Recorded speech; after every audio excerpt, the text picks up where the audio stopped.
ఆకాశం వైపు ఆశగా చూస్తున్న అన్నదాత కళ్ళల్లో కన్నీళ్లు సుడులు తిరుగుతున్నాయి. తొలకరి పలకరిస్తుందని, నేలతల్లి పులకరిస్తుందని ఆశపడ్డ రైతన్నకు నిరాశ మిగులుతుంది. తెలుగు రాష్ట్రాలపై ఎల్ నినో పంజా విసురుతోంది. జూన్ వెళ్ళిపోయి జూలం సగం గడుస్తున్నా వాన చుక్క జాడలేదు. విచిత్రం ఏంటంటే చుట్టుపక్కల ఉన్న మహారాష్ట్ర, కర్ణాటకల్లో వానలు దంచి కొడుతుంటే ఏపీ, తెలంగాణ రాష్ట్రాలపై మాత్రం వరుణుడు అలిగాడు. సీజన్ దాటిపోతుండటంతో ఖరీఫ్ సాగు ప్రశ్నార్థకమైపోయింది. వర్షాధారిత మెట్ట వ్యవసాయం చేసే రైతుల పరిస్థితి అగమ్యగోచరంగా మారిపోయింది. మరోవైపు ప్రాజెక్టులన్నీ డెడ్ స్టోరేజీకి పడిపోవడంతో అటు తాగునీటికి, ఇటు విద్యుదుత్పత్తికి పెను గండమే ముంచుకొస్తోంది. ప్రకృతి కన్నెర్ర చేసిన ఈ విపత్కర పరిస్థితుల్లో ఏపీ, తెలంగాణ ప్రభుత్వాలు ఏం చేయబోతున్నాయి? రైతులను ఆదుకునేందుకు పాలకుల దగ్గర ఉన్న ప్రత్యామ్నాయ ప్రణాళిక ఏంటి? రాజకీయాలు పక్కన పెట్టి ప్రభుత్వాలు చేయాల్సిన తక్షణ కర్తవ్యం ఏంటి? ప్రైమ్ 9 బర్నింగ్ ఇష్యూలో చూద్దాం.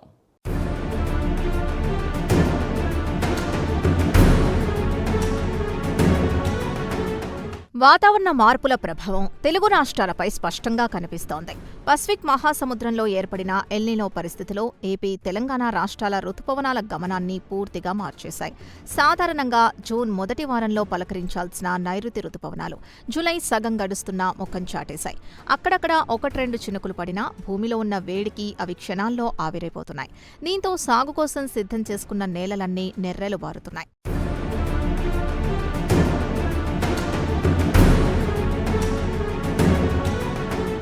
వర్షాభావ పరిస్థితులతో ఖరీఫ్ సీజన్ పూర్తిగా ప్రమాదంలో పడింది. ఏరువాక సాగకముందే రైతుల ఆశలు ఆవిరవుతున్నాయి. ఇప్పటికే అప్పులు చేసి విత్తనాలు, ఎరువులు కొనుగోలు చేసిన రైతులు వానల కోసం కళ్లు కాయలు కాసేలా ఎదురుచూస్తున్నారు.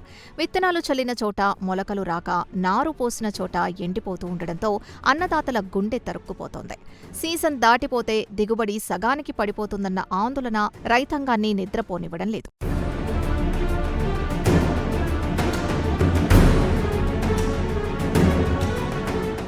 ఈ వర్షాభావంలో ఒక విచిత్రమైన వాతావరణ పరిస్థితి కనిపిస్తోంది.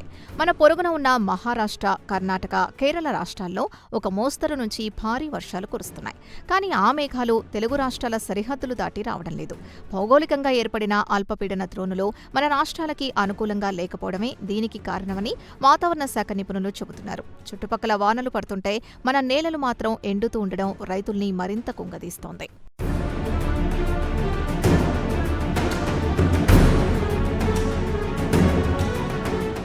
కాలువల కింద, బోర్ల కింద వ్యవసాయం చేసే రైతుల పరిస్థితి కొంత మెరుగ్గానే ఉన్నా కేవలం వర్షంపైనే ఆధారపడి మెట్ట వ్యవసాయం చేసే రైతుల పరిస్థితి అత్యంత దయనీయంగా మారింది.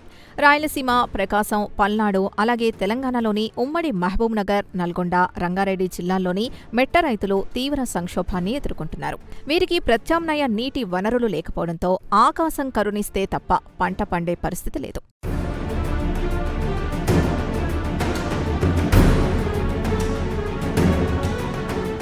వర్షాలు లేకపోవడంతో తెలుగు రాష్ట్రాల జీవనాధారమైన ప్రధాన ప్రాజెక్టులన్నీ వెలవెలపోతున్నాయి. కృష్ణా బేసిన్లోని శ్రీశైలం, నాగార్జున సాగర్ ప్రాజెక్టులు డెడ్ స్టోరేజ్కి చేరుకున్నాయి. గోదావరి బేసిన్లోని ప్రాజెక్టుల పరిస్థితి కూడా దాదాపు ఇలాగే ఉంది. ఎగువ రాష్ట్రాల్లో కురుస్తున్న వర్షాల వల్ల నదుల్లోకి స్వల్పంగా వరద వస్తున్నా అది ప్రాజెక్టుల అడుగు భాగాన్ని తడపడానికి కూడా సరిపోవడం లేదు. జలాశయాలు ఎడారుల్ని తలపిస్తూ ఉండడం భవిష్యత్ ముప్పునకు సంకేతాలిస్తోంది.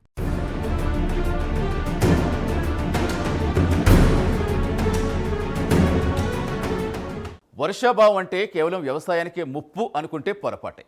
ప్రాజెక్టులో నీళ్లు అడుగంటుపోవడం వల్ల రాబోయే రోజుల్లో తెలుగు రాష్ట్రాలు ఊహించని సంక్షోభాన్ని ఎదుర్కోబోతున్నాయి. అటు గొంతు తడుపుకునేందుకు గుక్కెడు నీరు దొరకని పరిస్థితి, ఇటు కరెంటు లేక అంధకారంలో మగ్గిపోయే ప్రమాదం కూడా పొంచి ఉంది. ఎల్ నినో ఎఫెక్ట్తో పల్లెలు, పట్టణాలు అనే తేడా లేకుండా ముంచుకొస్తున్న ఆ జల విద్యుత్ గండం ఏంటి? Let's continue.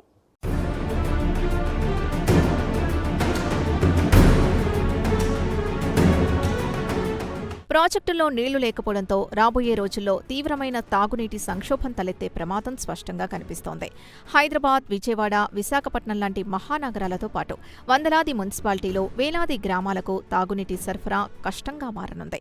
మరోవైపు వర్షాలు లేక భూగర్భ జలాలు పాతాళానికి పడిపోతున్నాయి.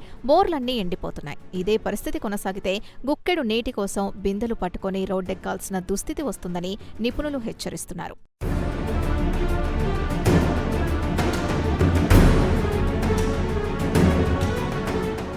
జలాశయాలు డెడ్ స్టోరేజ్లో ఉండడంతో జల విద్యుత్ ఉత్పత్తి పూర్తిగా నిలిచిపోయింది. శ్రీశైలం, నాగార్జున సాగర్, జూరాల లాంటి ప్రాజెక్టుల నుంచి రావాల్సిన చౌకైన విద్యుత్ ఆగిపోవడంతో ఆ భారం థర్మల్, సోలార్ పవర్పై పడుతోంది.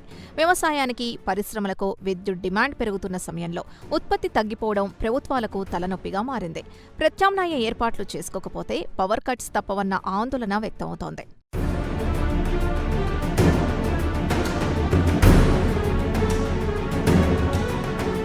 నదుల పరిస్థితి చూస్తే ఒక విచిత్రమైన వైరుధ్యం కనిపిస్తోంది.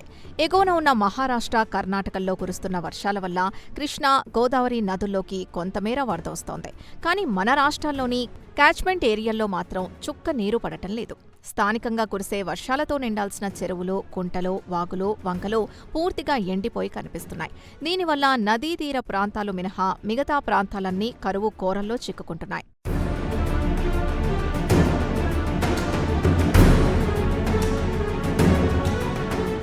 వరుసగా ఎదురవుతున్న వాతావరణ ప్రతికూలతలు రైతుల్ని మానసికంగా, ఆర్థికంగా కుంగదీస్తున్నాయి.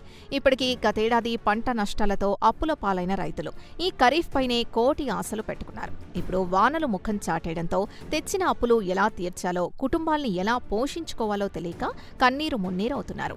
ప్రభుత్వాలు తక్షణమే ఆదుకోకపోతే రైతులు ఆత్మహత్యల వైపు అడుగులు వేసే ప్రమాదం ఉందన్న ఆందోళన వ్యక్తమవుతోంది.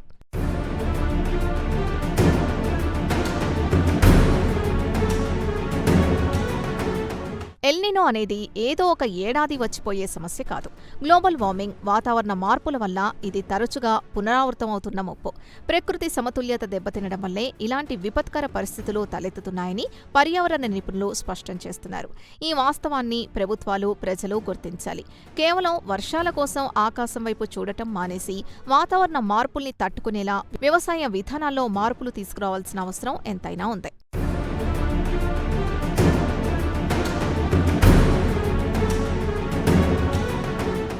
ప్రకృతి కన్నెర చేసినప్పుడు పాలకులు బాధ్యత రెట్టింపు అవుతుంది.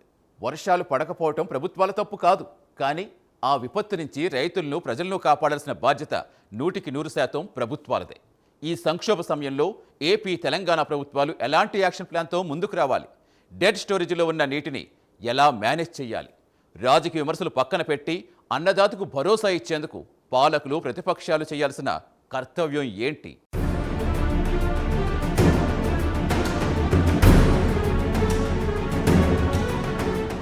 వర్షాభావ పరిస్థితుల్ని ఎదుర్కోవడానికి ఏపీ, తెలంగాణ ప్రభుత్వాలు తక్షణమే కంటింజెన్సీ ప్లాన్ అమలు చేయాలి. వ్యవసాయ శాఖ అధికారులకు క్షేత్రస్థాయిలోకి పంపి వాతావరణానికి అనుగుణంగా ఏ పంటలు వేయాలో రైతులకు దిశానిర్దేశం చేయాలి.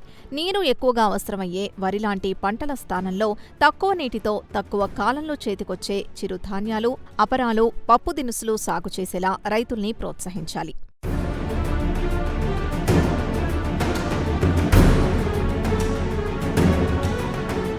ఇప్పటికే విత్తనాలు వేసి నష్టపోయిన రైతులకు ప్రభుత్వాలు అండగా నిలవాలి. ప్రత్యామ్నాయ పంటలు వేసుకోవడానికి అవసరమైన విత్తనాల్ని, ఎరువుల్ని 100% సబ్సిడీపై తక్షణమే పంపిణీ చేయాలి.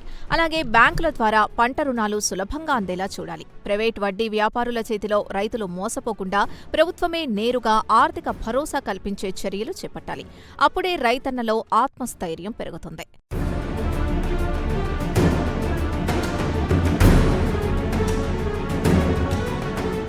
ప్రాజెక్టుల్లో ఉన్న కొద్దిపాటి నీటిని అత్యంత జాగ్రత్తగా వాడుకోవాల్సిన బాధ్యత ప్రభుత్వాలపై ఉంది.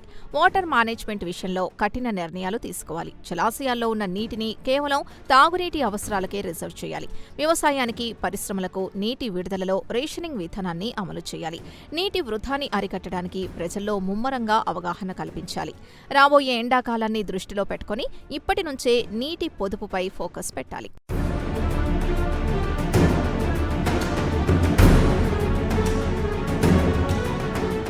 వర్షాభావం ఎదురైన ప్రతిసారీ హడావుడి చేయడం కాకుండా ప్రభుత్వాలు దీర్ఘకాలిక పరిష్కారాలపై దృష్టి సారించాలి. బిందు సేద్యం, తుంపర సేద్యం లాంటి మైక్రో ఇరిగేషన్ పద్ధతుల్ని భారీ సబ్సిడీలతో ప్రోత్సహించాలి. కరువుని తట్టుకునే వంగడాలపై వ్యవసాయ విశ్వవిద్యాలయాల్లో పరిశోధనలు పెంచాలి. ప్రతి బొట్టును ఒడిసి పట్టేలా చెరువులు పూడికితీత, ఇంకుడు గుంతల నిర్మాణాల్ని ఒక నిరంతర ప్రక్రియగా కొనసాగించాలి. కరువు అనేది ఏ ఒక్క రాజకీయ పార్టీకో సంబంధించిన అంశం కాదు. ఇది యావత్ సమాజం ఎదుర్కొంటున్న విపత్తు. ఇలాంటి సున్నిత సున్నితమైన సమయంలో అధికార ప్రతిపక్ష పార్టీలు రాజకీయ విమర్శలు, బురద చల్లుకునే కార్యక్రమాలు పక్కన పెట్టాలి. వర్షాలు పడకపోవడానికి ఫలానా ప్రభుత్వమే కారణమన్నట్లుగా చేసే సిల్లీ పాలిటిక్స్ కి స్వస్తి చెప్పాలి. అన్ని పార్టీలు ఏకతాటిపైకొచ్చి రైతుల పక్షాన నిలబడి వారికి ధైర్యం చెప్పాల్సిన చారిత్రక అవసరం ఇప్పుడు ఎంతైనా ఉంది.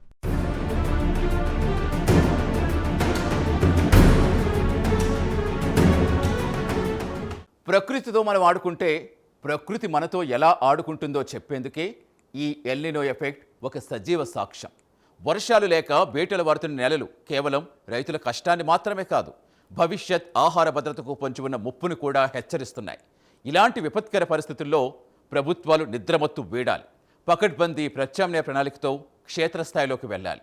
రైతన్న కంట కన్నీరు రాకుండా చూడాల్సిన బాధ్యత ఖచ్చితంగా పాలకులదే.